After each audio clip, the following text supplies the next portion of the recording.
Chapter 1, Theater is Everywhere. So, let's move this little guy. So theater is an art form, but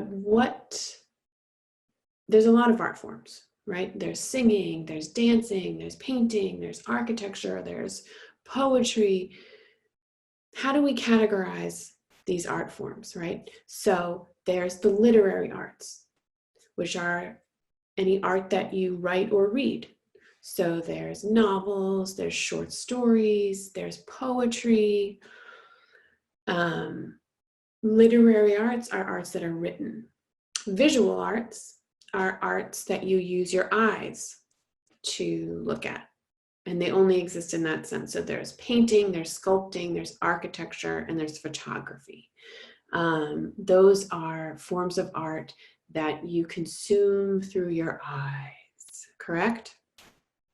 Whereas literary arts are arts that you consume through literary means, let's say that.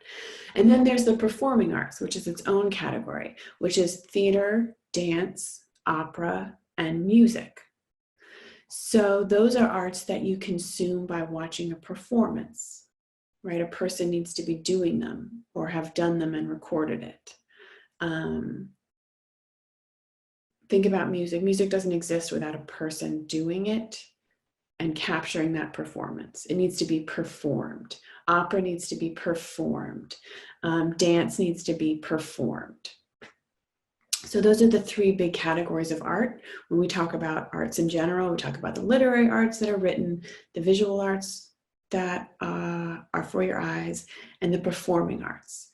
That is theater, dance, opera, and music. Okay, so theater is a performing art.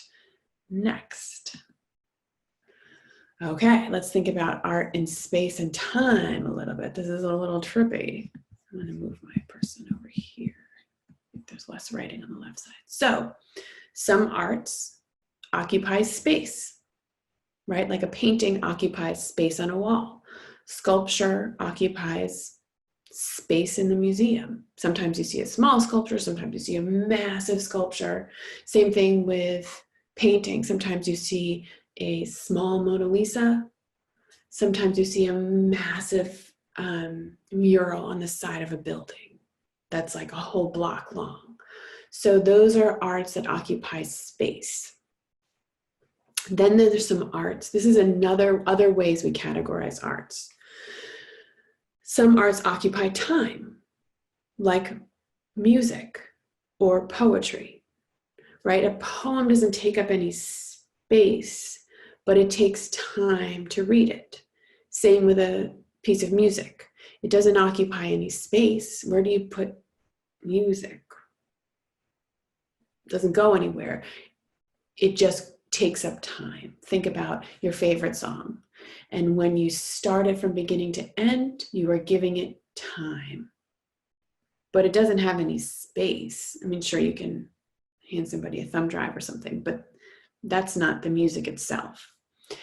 And then there are some arts that occupy both space and time, and theater is one of those. So is dance, right? If you go see a dance performance, you are seeing something that takes up space. The person is taking up space to do it, and you are watching it from beginning to end. So it is taking up time.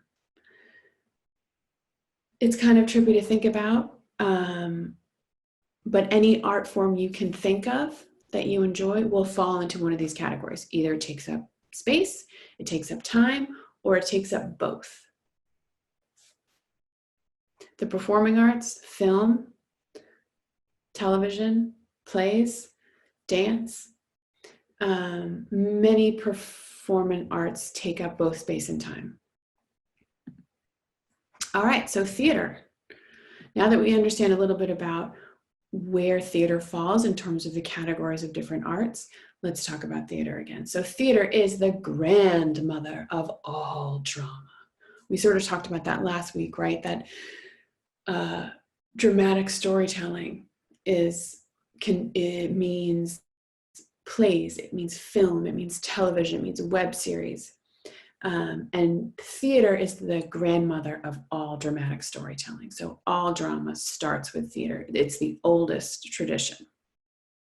So theater is the fountainhead of all drama in whatever form it appears: film, television, web series, etc. The characters of film and television. Think about some of your favorite characters in film and television. The heroes, the villains, the victims, the comic figures, all come straight from predecessors in theater. What does that mean? That means you'd be pretty hard pressed to find a character in film that didn't already, the archetype of which didn't already exist in a play. That's what makes theater so cool, is that it's like the anatomy of all drama. You have to understand theater before you can understand film. Does that make sense?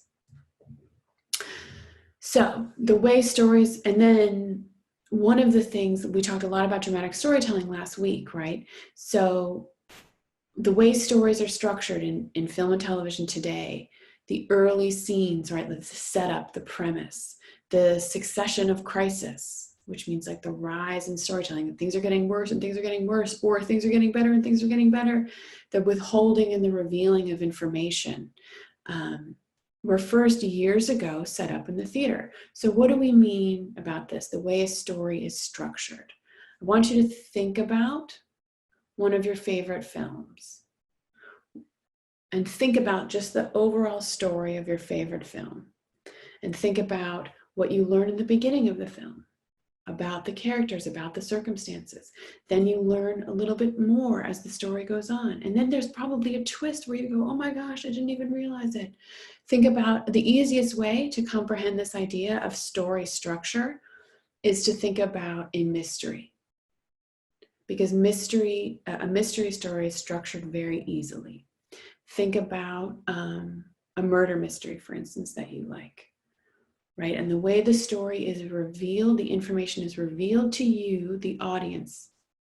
Now that's all on purpose, right? What information the audience gets in the beginning. I wanted the audience to think that the brother did it, so I made the brother look sketchy and I made the brother be resentful. But then at the end, we're told, oh my gosh, it was the sister who killed them. And we go, oh, the sister, I wasn't thinking about the sister. And the writer says, yeah, of course you weren't thinking about the sister, because I didn't want you to think about the sister until we got to this point in the story. So all stories have structure. Dramatic stories follow a very specific structure, whatever they may be. There's tons of different kinds.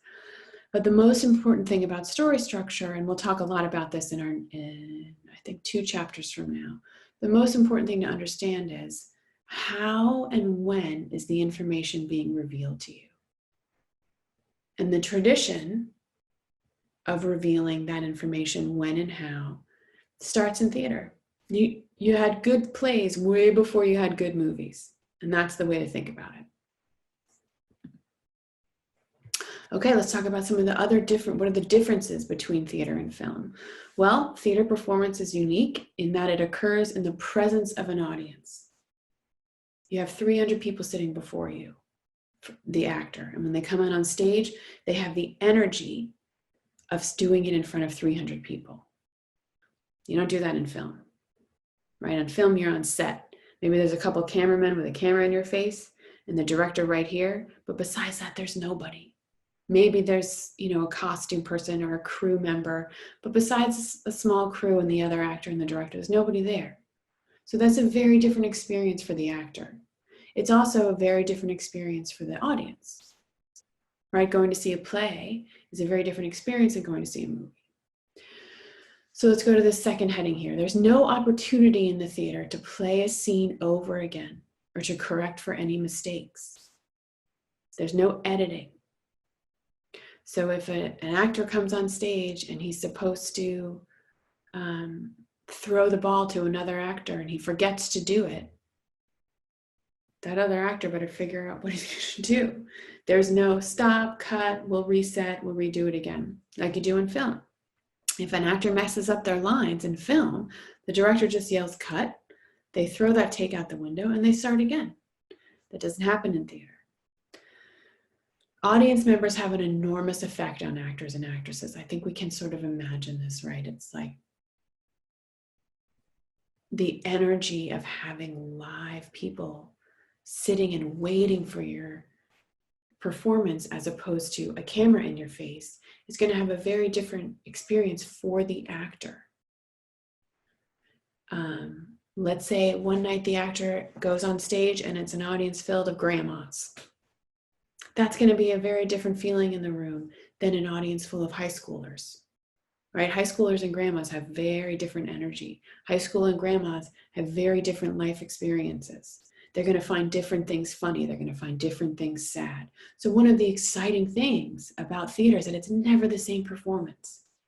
One night, everybody could laugh at the jokes. One night, the jokes could all bomb. There's really no way to tell. It's sort of the thrill of it and the risk of it. So let's look at this 1, 2, 3, 4th heading, or bullet, sorry. Theater has the advantage of using the whole stage. So you can have characters running all across the stage, and you can have characters having big moments, using their bodies to have big moments. They get to use the whole stage. That's an advantage, right? Film doesn't get a stage. But an advantage of film is that they get the close-up, right? You can't get a close-up on stage. No audience member is going to be this close to you. And think for a moment about a movie that makes you cry. You don't have to admit to me which one it is. That's fine. I cry at The Notebook. It's all right. I'm not proud of it. But think about a movie that's made you cry. And think about the moment that actually made you cry. Was it a super close-up of your favorite character, maybe shedding a tear of their own? That's very effective, right? It's very effective when you can have a close-up of your favorite actor who's very sad, and you have to watch their face this close to yours. That's very effective, where the stage doesn't get that, theater doesn't get that, but they do get to use the whole stage. So they're very different art forms in that sense, but there's advantages and disadvantages to both. Let's talk about the last bullet here, a stage versus locations. In a film, you can go to a million different places, right? You can go to a laundromat and then a bookstore and then a high school and then a parking lot, because every day that they're shooting the film, they'll just go to a new place. In theater, you can't do that so much, right? You're stuck with this stage. So we can make the stage with our set design appear to be a high school. But then in the next scene, if you want it to be a parking lot, we got to figure out how we're going to do that real fast. How we're going to transition the stage itself from a high school to a parking lot. So it's a very different process. And you will see in the plays that we will read in this class, there usually aren't very many locations in a theater production. Whereas a film, next time you sit down to watch a film, see how many different locations you go to. You go to a lot. That's what makes these two things unique. They're different in that sense. Okay. What is the point of theater? What is the point of art? Sure. Theater is entertaining, right? Film is entertaining. Dramatic storytelling is entertaining. But like we talked about last week, dramatic storytelling is really the only art form where something happens. When you watch it, something happens inside of you, inside your gut. You laugh out loud. You cry. You feel inside your stomach something actually happens. And that's really the magic of dramatic storytelling. So yes, theater is entertaining, but theater also incorporates some profound and provocative, timeless observations about the human condition. What are some timeless observations about the human condition? Well, I want to stop for a moment and go back to the list that you folks have been compiling. That was part of your assignment last week, right? To come up with aspects of the human experience that matter to almost all of us, or the majority of us, no matter who you are, who you come from. And I would say all of those things are timeless observations about the human condition. I want you to think about the last film you saw that you thought was effective. It can be funny, it could be tragic, it could be a mystery, it can be anything. I bet there was an interesting observation, a timeless observation about the human condition. I mean, you can think about something as silly as Pineapple Express, right? Two stoners on an adventure. But really, at its core, that silly movie, it says a lot about friendship and how important it is. And when you can rely on somebody for real, you found a real friend.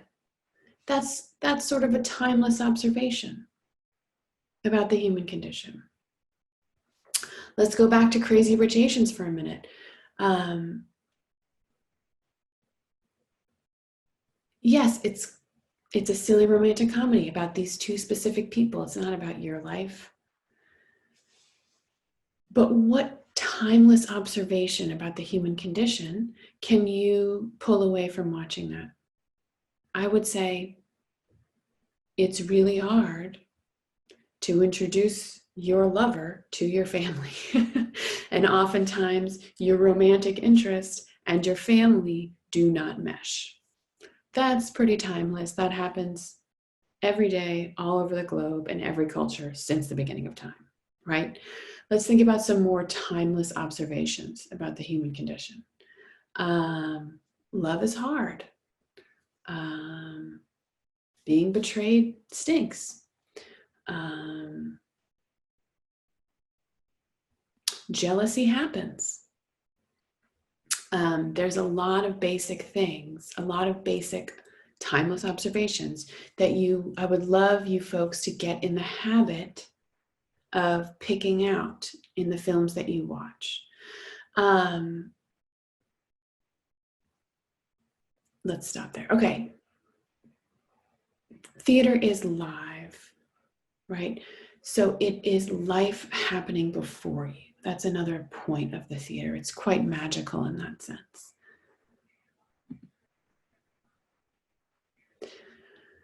Theater is a mirror reflection of life. That sort of calls back to the other point about timeless observations of the human condition.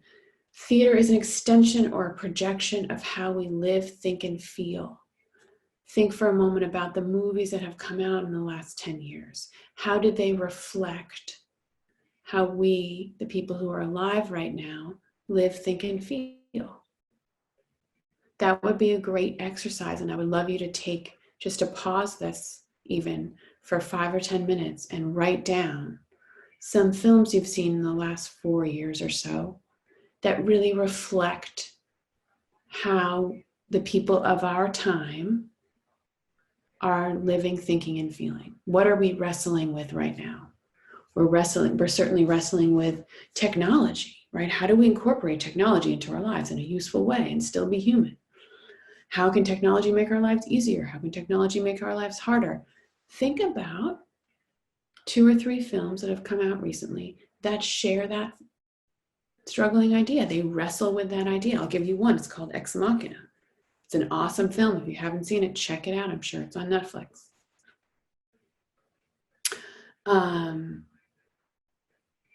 All right. Think about what's gone on this summer in terms of what is the energy of the people, both from a pandemic point of view and from a protest point of view. There's plenty of films about both those things. All right, theater reveals to us what we treasure and admire and what we fear most deeply. Think about a horror movie you know. I mean, I hate horror movies, hate them. But I watch them all the time because my husband loves them. There was one called A Quiet Place that came out a few years ago that was a big hit.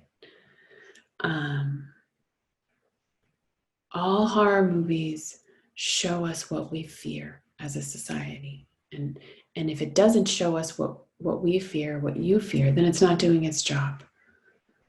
So one of the greatest things about theater and film is that it's a place for both the audience and the people who make it to bring all of their fears. Because if there's one thing that unites people, it's fears. We're all sort of afraid of the same 10 things.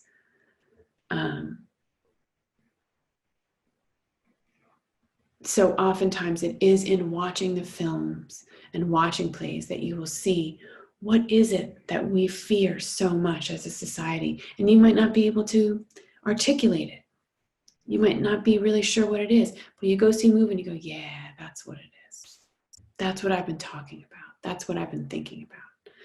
So these ideas, these bullets in here, are relevant to all forms of art. You know, dance can reveal to us what we fear most. Painting can reveal to us, can be a projection of how we live, think, and feel. The glorious thing about the arts, all of them in all different forms, is that they both celebrate and reveal to us what we hold dear and what we fear the most. And that's the power of art, I think, more than anything. So now that we understand a bit more about theater, and I know some of this stuff is kind of trippy, we're going to get into the more bare bones, or meat and potatoes, I like to say, meat and potatoes, of who does what in the theater next week. So, but we're still sort of getting our heads around what the idea of theater is and why is it important and why should we study it and what does it mean. So now that we understand a bit more about theater, let's discuss where we can find elements of theater in our daily lives, right? You don't just have to go to the theater to see some theater. So what do I mean by that? Well, theater is everywhere. Many of the storylines in digital entertainment, such as Xbox, PlayStation, they present a theatrical plotline. I don't know what games you folks play, but my husband plays a lot of Xbox. And all the stories are basically adventure movies, from what I can tell.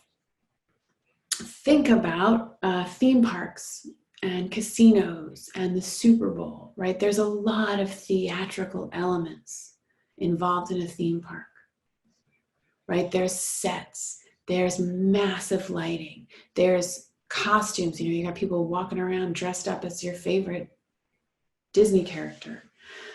Think about casinos, right? They're so flashy. There's dancers walking around. There's so much lights as you walk through. Or don't go to casinos. You're not old enough, right? Good. But if you ever go after you turn 21, you can see there's lights, there's sound, there's music everywhere, right? No one goes to a casino to sit at a table with 3 people in the dark and play cards. They go for the entertainment value. The Super Bowl, for instance, it's just a football game. But all the advertising involved in it, all the parties leading up to it, all the exploding confetti that goes on. Anytime that you have costumes, specific costumes that people are supposed to wear, specific lighting that goes on, and specific sounds that happen, you have theatricality going on before you. So think about cosplayers. They combine role-playing and costuming and social interaction, both online and in person. I don't know much about cosplaying, so I'm going to leave that example alone. So theatricality is everywhere. It's not just in plays and films. It's incorporated into our daily lives and many of our timeless rituals. So let's think about it for a moment. Weddings. People wear specific things. You get dressed up, you bring a gift, you eat a big meal, you watch 2 people come together wearing fancy things, or not fancy things, but a costume of some kind. And somebody stands up and says, this person and this person who would like to do a reading for this person. It doesn't matter where you come from or what kind of wedding you're at. Weddings are theatrical. They all have rituals. They all have traditions. They all have a first dance and a cake. And they've been that way since the beginning of time in any culture anywhere. Funerals, same thing, right? There's a serious ritual involved in funerals, no matter what the tradition is. We do these things. We wear these, everybody wears their, black suit. You go to the grave or not. You go to the wake, or you go, whatever the tradition is. There is a tradition and you have a certain role to play. And anytime that's happening, there's something theatrical happening. Anytime there's role playing, And you think about a parade. Gosh, I went to Thanksgiving parade every year as a kid. I just loved it. Whenever there's floats, the Rose Bowl parade, I guess it's a more West Coast parade. It's not happening this year because of the pandemic, but think about the tradition involved in that. Think about the floats involved and the music involved and the Rose Bowl princesses or whatever they're called that's involved. Think about the parade that happens every day at Disney World. That is extremely theatrical. Think about a trial in a courtroom. That's theatrical, right? The prosecution sits on the left, the defense sits on the right, the judge sits at the middle, and they wear this long robe. Where else in life does somebody wear a robe like that? Well, I guess a lot of religious wear robes.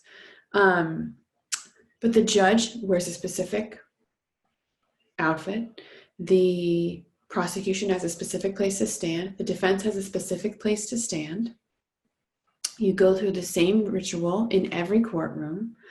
It takes place at a specific place. And there's costumes involved. I mean, the judge is certainly wearing a costume. And sometimes if the person is wearing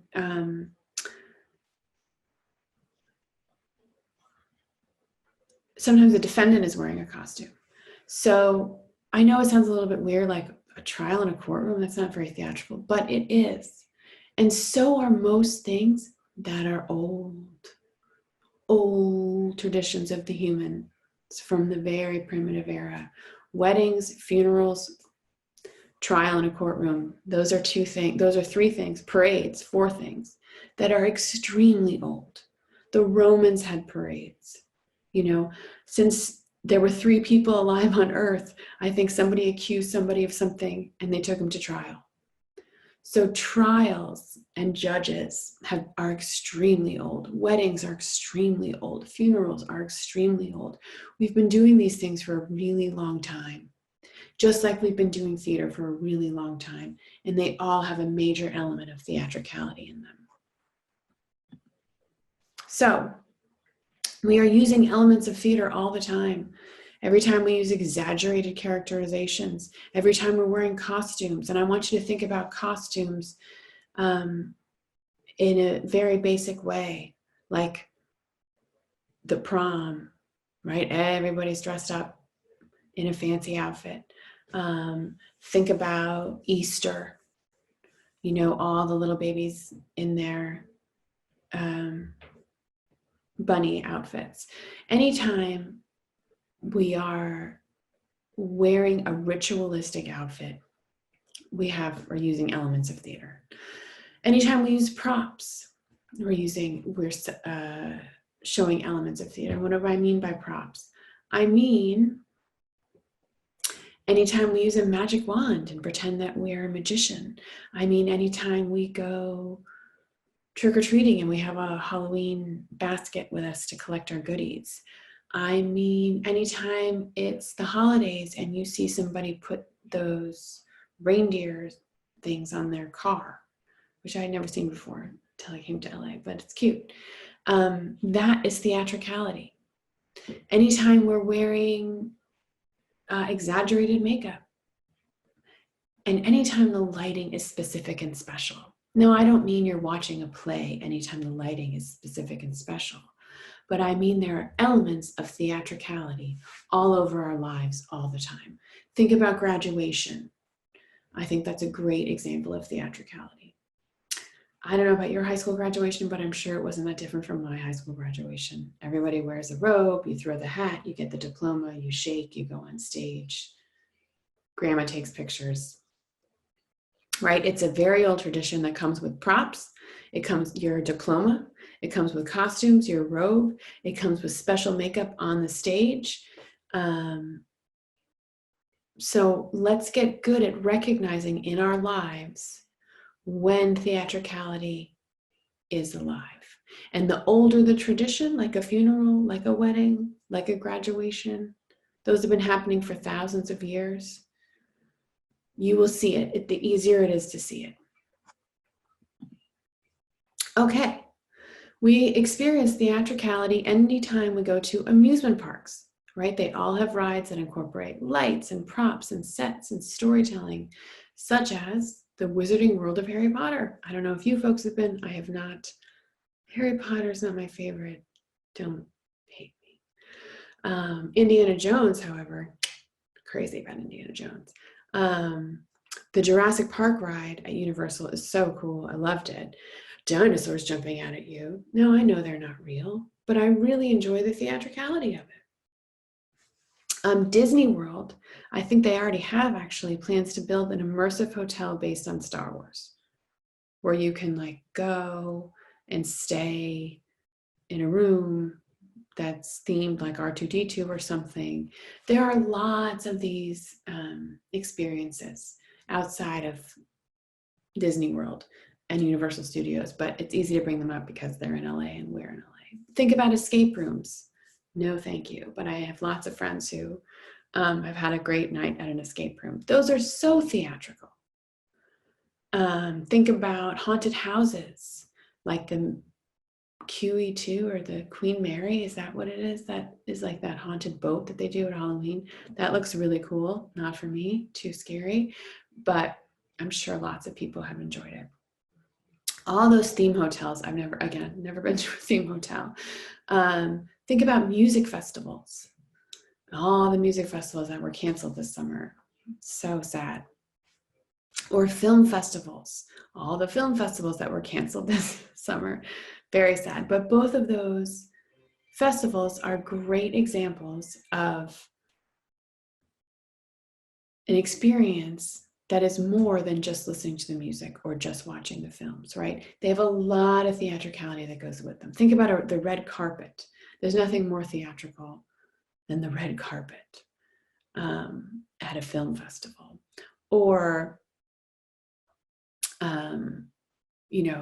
light glow sticks at a music festival. Where else do we see theatricality? A lot of shopping centers and specialty stores have seriously theatricalized environments. I don't know if you folks have been to Nike Town. It's crazy. It's so theatrical. And yet at the end of the day, you just walk out of there with a pair of sneakers, right? That you could have bought at DSW. But the point is, you went to Nike Town and you had an experience with lights and costumes. And maybe you took a shot, a half-point shot or something. All just trying to make the experience of buying sneakers much more theatrical. I don't know if any of you have been to American Girl store. I took a niece there one time and it was like, all you were doing was buying a doll. At the end of the day, you walk out of there and you have a doll, but it's like this huge experience of picking out the doll's clothes and what kind of doll do you want to have, and it's so exciting. They make it feel like you're having the most exciting experience of your life, but really you're just buying a doll. Think about Halloween shops. My gosh, they have the Grim Reaper jumping out at you the second you walk in, all to make your heart race, all to make it seem more important. So sports is another great place where you find a lot of theatricality. Think about a boxing ring or the Staples Center. I mean, when they turn the lights off at the Staples Center and everybody has their cell phone on and it's glowing so big, and it really has nothing to do with the basketball game or the hockey game in front of you. It's not going to help the Kings win, right? If you put out your cell phone, but it makes you, the audience, think you're having a much bigger experience and worth the price of parking than just sitting at home and watching the game. Think about museums. They have a lot of stage presentations and exhibits that function a lot like stage settings. If you've ever seen a presentation at a museum. Casinos, we brought this up before. How much lights, costume, and entertainment are involved in casinos? Really, all you're doing is sticking your quarter in a what's the word I'm looking for? Slot machine.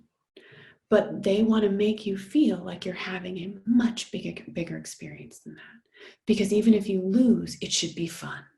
right? That's the whole point of the casino. You should be having fun even when you're losing tons of money. And the only way to do that is to make it an experience with a bunch of theatricality. So let's go find some theatricality in our lives. Like we have been discussing, theatricality is everywhere. It's in rituals, it's in celebrations, and it's in holidays. Any holiday is filled with theatricality. Think about a birthday, right? Whoever's birthday it is, they get to wear the hat, they get to blow out the candles. The rest of us sing the same song to them, no matter whose birthday it is or what the birthday is. There's goodie bags.